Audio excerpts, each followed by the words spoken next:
Secrets of astro channel पर हम आप सभी महानुभावों का हार्दिक अभिनंदन करते हैं। जैसा कि आप सभी ने हमारे पिछले वीडियो में काल सर्प योग के विषय में देखा और सुना, कई मित्रों ने हमें यह सुझाव भी दिया कि जैसे काल सर्प योग या दोष के विषय में आपने वीडियो डाला था, एक बहु प्रचारित या समाज में एक योग और दोष की चर्चा होती है, वो होती है मांगलिक दोष की। आज हम मांगलिक दोष पर चर्चा करेंगे। मांगलिक दोष कब और कैसे। मांगलिक शब्द से आप सहजता से अनुमान लगा सकते हैं कि मंगल कार्य जो होते हैं वही मांगलिक हो सकता है। मंगल अपने आप में एक अनूठा ग्रह है। मंगल शक्ति और सामर्थ्य का प्रतीक है। इस धरती पर जब मंगल संगठन और शक्ति रूप में होते हैं, शास्त्र सम्मत और अस्त्रों और शस्त्रों से सुसज्जित होते हैं, तो समाज उनको जो है एक मान्यता देता है और वो सेनापति कहलाते हैं। यही मंगल कानून जब इनको स्वीकृत प्रदान नहीं करता, समाज इनको स्वीकृत प्रदान नहीं करता या इनके कृत्यों को नहीं मानता, तब ये समाज में आतंकवादी या बुरे लोगों की श्रेणी में ये आते हैं। ज्योतिष में मंगल को सेनापति की मान्यता प्राप्त है। जिस प्रकार से सेना हमारे देश की रक्षा सीमाओं पर करती है, वो भी मंगल से रिप्रेजेंट होते हैं। मंगल किन किन स्थानों पर होगा, तब मंगली दोष का निर्माण होगा। बहुतायत एस्ट्रोलॉजर या आम लोग ये जानते हैं कि मंगली दोष की संरचना तब होती है जब मंगल प्रथम भाव यानी लग्न भाव में, चतुर्थ भाव यानी चौथे भाव में, सातवें यानी सप्तम भाव में, आठवें यानी अष्टम भाव में या 12वें यानी व्यय भाव में अगर मंगल स्थिति है, तो आम तौर पे ये घोषणा कर दी जाती है कि मंगली दोष इस कुंडली में है। मंगल की दो राशियां हैं, आपको मालूम है, एक मेष है और एक वृश्चिक है। एक अग्नि तत्व की राशि है और एक जो है जल तत्व की राशि है। यानी अग्नि तत्व और जल तत्व दोनों में विरोधाभास है। यह सिद्ध करता है कि मंगल किस प्रकार का है, वो वैसा ही कार्य करेगा। मंगल किनके साथ में है, किस स्थान पर है या किस ग्रेविटी को लिए हुए है, किन नक्षत्रों पर है, तो वैसा ये काम मंगल करेगा। अब समस्या ये आती है कि ऊर्जा को हम लगाते कहाँ। न्यूक्लियर जो ऊर्जा थी उसने हिरोशिमा नागासाकी को तबाह कर दिया। वही न्यूक्लियर ऊर्जा जो है हम विद्युत कार्य में उपयोग में लाते हैं और विद्युत का कार्य कर सकते हैं। दोनों में अलग अलग चीजें। हमें यह देखना है कि मंगल करता क्या है। मंगल दोष प्रायः हमें जब देखना चाहिए तो लग्न से और चंद्रमा यानी चंद्र लग्न दोनों से देखना चाहिए। यदि दोनों से मंगल का प्रभाव है तो हमें मंगल दोष का निर्णय करना चाहिए। मंगल रक्त का कारक है, यानी बहुत महत्वपूर्ण है। मंगल दशम में बलि होता है। अब हम विषय पर आते हैं कि वास्तव में मंगली दोष होता कब है। शास्त्रों में बृहद दैवज्ञ रंजनम में एक श्लोक है जिसे समाज में सर्वाधिक मान्यता प्राप्त है। उसके अनुसार किसी भी जन्मांग में लग्न, प्रथम भाव, चतुर्थ, सप्तम, अष्टम और द्वादश यानी 1, 4, 7, 8 और 12 इन भावों में अगर मंगल है तो इसमें पति या पत्नी का विनाश संभव है। टीकाकारों एवं सुविख्यात अनुवादकों ने उसमें वैधव्य शब्द को स्थापित किया है। इससे ये सिद्ध होता है कि जिसके मंगल जन्मांग में है वो व्यक्ति या तो विदुर होगा या विधवा हो जाएगा, जबकि ऐसा नहीं है। दक्षिण भारत में दूसरे भाव में स्थित मंगल को भी अनिष्टकर माना है, यानी दूसरे भाव में यदि मंगल स्थित है तो मंगली की संज्ञा वहां दे दी जाती है।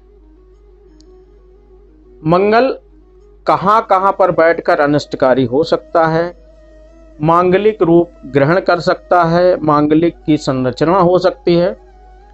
इसमें हम आपको स्पष्ट करते हैं कि भावों से, जैसे मान लीजिए लग्न में मंगल यानी लग्नस्थ मंगल, लग्न में बैठा हुआ मंगल, अगर किसी के जन्मांग में लग्न में मंगल बैठा है तो मंगली योग की संरचना संभव हो सकती है, क्योंकि लग्न में बैठा मंगल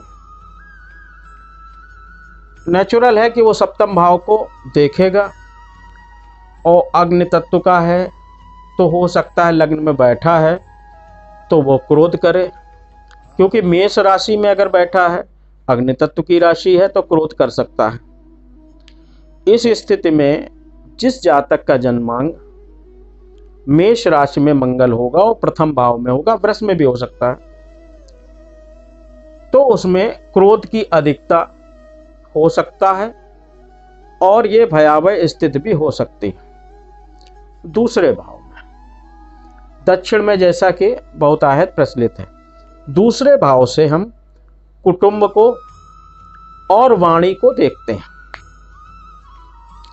अब मंगल है, सेकंड हाउस में है, नेचुरल है, उसके अंदर वाक्पटुता होगी। वाक्पटुता का मतलब हो गया कि आप अपनी बात को किस तरह से समाज में रखते हैं। बहुत से लोग स्पष्टवादी हो जाते हैं और स्पष्टवादी व्यक्ति ये नहीं सोचता कि सामने वाले को ठीक लगेगा या नहीं लगेगा। हो सकता है किसी के सर में बाल ना हो या वो गंजा हो, लेकिन आप गंजे को गंजा नहीं कह सकते, क्योंकि गंजे को गंजा आप कहेंगे तो उसको बुरा लग सकता है। लेकिन अगर आप उससे ये कहें कि भाई आपके बाल लगातार झड़ रहे हैं, बालों की संख्या बहुत कम है, क्या कारण है, कुछ उपाय कर रहे हैं या नहीं कर रहे, उसको इतना खराब नहीं लगेगा। लेकिन मंगली व्यक्ति होगा, सेकंड हाउस में मंगल होगा, मेष या वृष का होगा, तो वो सीधे सीधे कहेगा भाई गंजे या गंजा कह सकता है, तो सामने वाले व्यक्ति को ये भाषा शैली अच्छी नहीं लगेगी। अब इस स्थिति में उसकी प्रतिक्रिया खराब भी हो सकती है और आपस में लड़ाई भी हो सकती है। अब चतुर्थ भाव में मंगल की बात करते हैं। चतुर्थ भाव को सुख स्थान भी कहते हैं। भूमि, वाहन आदि हम चतुर्थ भाव से देखते हैं और मंगल इसका कारक भी है, सुख स्थान भी है।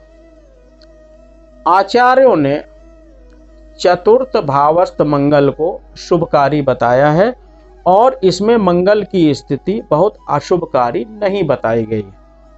मांगलिक तो होगा लेकिन उतनी अशुभता को लेकर वहां पर स्थित नहीं होगा। सप्तम भाव में यदि मंगल है, वैवाहिक विचार का प्रमुख भाव वो सप्तम भाव है। सप्तम भाव से ही हम पत्नी या पति की कल्पना करते हैं, यानी उसकी विवेचना करते हैं या उसके विषय में हम विचार करने में आगे बढ़ते हैं। यदि मंगल दोष सप्तम स्थान में है तो विशेष विचारणीय होना चाहिए, क्योंकि यह लग्न को देखेगा और सप्तम भाव, यानी दोनों को प्रभावित करेगा। अष्टम भाव, अष्टम भाव सप्तम भाव का सुख स्थान है। विघ्न, बाधा, अनिष्ट का कारक अष्टम भाव है। यहाँ पर स्थित मंगल जो होता है, ये मान लीजिए वो मंगल दोष की पराकाष्ठा जो होती है वो अष्टम भाव में ही होती है, क्योंकि मंगल यदि अष्टम भाव में स्थित है तो ये समझ लीजिए मंगल दोष सर्वोच्च स्तर पर है। वैवाहिक स्तर यानी वैवाहिक जीवन कैसा होगा, इस स्थिति में होने पर उसकी कल्पना अच्छी नहीं की जा सकती। द्वादश यानी 12वें भाव पे मंगल। व्यय भाव देखते हैं, यात्रा देखते हैं, सैया सुख देखते हैं। 12वें भाव में बैठा मंगल हमारी निंद्रा को विचलित कर सकता है, वैवाहिक सुख में खलल डाल सकता है। 12 में बैठा मंगल कभी कदार यौन सुख की जो एक परिभाषा की गई है उसके अनुशासन को तोड़ता है, यानी वो विपरीत तरीके से अपनी यौन इच्छा की पूर्ति करने के लिए बलपूर्वक प्रयत्न करता है या बलपूर्वक संबंध बनाने का प्रयास करता है। और यदि घर में उसको संतुष्टि नहीं मिलती है तो उस यौन सुख की तलाश करने के लिए ये बाहरी स्थानों पर भी जाता है। अतः ये स्थिति जो है समाज के लिए और उस व्यक्ति के लिए बहुत ही निंदनीय और विचारणीय है। ऐसा नहीं होना चाहिए। इन स्थितियों में मंगल जो है मंगली दोष का निर्माण होता है। अब हम ये कहें कि केवल मंगल के इन स्थानों में होने से ही मंगल दोष का निर्माण होता है। मांगलिक का मतलब होता है मंगल कार्य, मंगल में दोष हो जाए, हमारे सुख में दोष हो जाए। मंगल कार्य केवल विवाह ही मंगल कार्य नहीं होता है, तमाम ऐसे अवसर आते हैं। हम कोई भी हर्षोल्लास का काम करते हैं, हमारे बच्चे का बर्थडे होता है वो भी एक मंगल कार्य है। हम भूमि पूजन करते हैं, मंगल कार्य है। हम गृह प्रवेश करते हैं, ये मंगल कार्य है। हम लोगों को अपने यहाँ आमंत्रित करते हैं किसी आयोजन में, वो भी मंगल कारक है।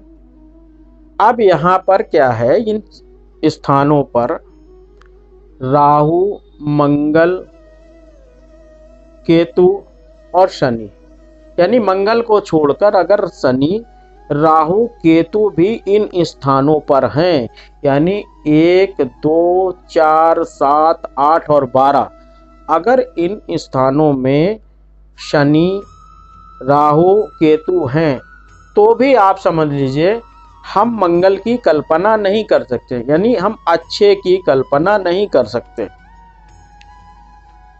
अच्छा, सबसे बड़ी चीज ये समाज में कि बिना भावों का विवेचन करे, केवल इन स्थानों पर देखकर मंगल दोष के एक हवा जो होता है वो समाज में खड़ा हो जाता है। ऐसी स्थिति में होता क्या है कि 30-35 साल तक लोगों के विवाह नहीं हो पाते। बालिका के पिता जो हैं वो इधर उधर भटकना शुरू कर देते हैं, और मंगली का जब सही विवेचन नहीं होता, विवाह में बाधा पड़ती है, समाज में अपनी स्थिति या अपनी प्रतिष्ठा को बचाने के लिए बहुत से अभिभावक कृत्रिम जन्मांग का निर्माण कराने के लिए विवश हो जाते हैं। कृत्रिम का मतलब बनावटी। आजकल मार्केट में तमाम ऐसे लोग बैठे हैं, आप बताइए उनसे कि मंगली के कुंडली का निर्माण नहीं होना है, वो ऐसे समय का विवेचन करेंगे कि बालिका मंगल दोष से मुक्त हो जाएगी। सोचिए, क्या ये आप अपनी बालिका के लिए सही कार्य कर रहे हैं? क्या हम कुंडली को बदलकर उसके उज्जवल भविष्य की कल्पना कर सकते हैं?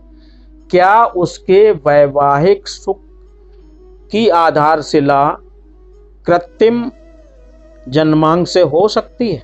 नहीं हो सकती। यदि वास्तव में वो बालिका मंगली है तो मंगल वर का चयन किया जाना चाहिए, लेकिन बिना विवेचन किए मंगल को केवल देखकर कुंडली का विवेचन नहीं करना चाहिए। शनि, राहु, केतु और सूर्य का भी विचार कुंडली में करना चाहिए। कुंडली कितनी दोषयुक्त है या कितनी दोष मुक्त है। मंगल दोनों को अधिष्ठाता है। मैंने आपको बताया जैसे कि मंगल सेनापति भी है और मंगल आतंकवादी भी है। समस्या ये है कि वो किस स्थिति में है। बहुतायत देखा गया है, लोग बताते हैं कि 28 साल में मंगल का प्रभाव समाप्त हो जाता है, घोषणा हो जाती है। ऐसा नहीं है। मंगल का 28 वर्ष में कारक तो समाप्त नहीं होता, बल्कि जो नैसर्गिक फल है वो 28 वर्ष में मिलता है। अब मिलने से आपको समाप्ति की जोड़ना कहाँ तक उचित है। भाई देखिए, मेष और वृष राशि में लग्न या द्वितीय में मंगल बैठा है, क्या वो क्रोध करना छोड़ देगा? क्या 28 वर्ष के बाद वो साधुता ग्रहण कर लेगा, या वाणी में उसकी जो है रस घुल जाएगा? जो वो बोलता था उनको बोलना बंद हो जाएगा? उन अमर्यादित शब्दों का चयन वो बंद कर देगा? नहीं होगा। ये मिथक गलत है कि 28 वर्ष के बाद ऐसा हो जाता है। हमारा मूल उद्देश्य इस वीडियो को डालने का ये था कि मंगल का विवेचन सही रूप में, सही स्थिति में होना चाहिए। जैसा मैंने बताया, पहला, दूसरा, चौथा, 7वां, 8वां और 12वें भाव में मंगल को देखना चाहिए, उसका विस्तृत विवेचन करना चाहिए। चंद्र कुंडली से वो किस स्थिति में है इसको देखना चाहिए। संपूर्ण विवेचन करने के बाद उसके निवारण की प्रक्रिया को भी जातक या जातिका के पिता या अभिभावक को बताना चाहिए। आशा है आप हमारे इस वीडियो से मांगलिक कब और कैसे होते हैं समझ गए होंगे। क्योंकि विषय वस्तु काफ़ी लंबी हो रही है और कोई भी लंबा वीडियो आज के युग में, जहाँ तक मेरी अपना शोध है, कोई देखना नहीं चाहता। अतएव आने वाले हम अगले वीडियो में ये बताएंगे कि मांगलिक दोष कब निरस्त हो जाता है या कब नहीं होता है। इन्हीं स्थानों में मंगल होता है लेकिन मांगलिक दोष नहीं होता। ये आने वाले वीडियो में हम पूरी कोशिश करेंगे ताकि आप इस विषय को गंभीरता से समझ सकें। आशा है आप सभी को हमारा वीडियो पसंद आया होगा। यदि पसंद आया हो तो अपने इष्ट मित्रों में इसको शेयर करें और उनसे सब्सक्राइब करने हेतु कहें, ताकि हम और से अच्छा वीडियो आपके सामने प्रस्तुत कर सकें। धन्यवाद। जय।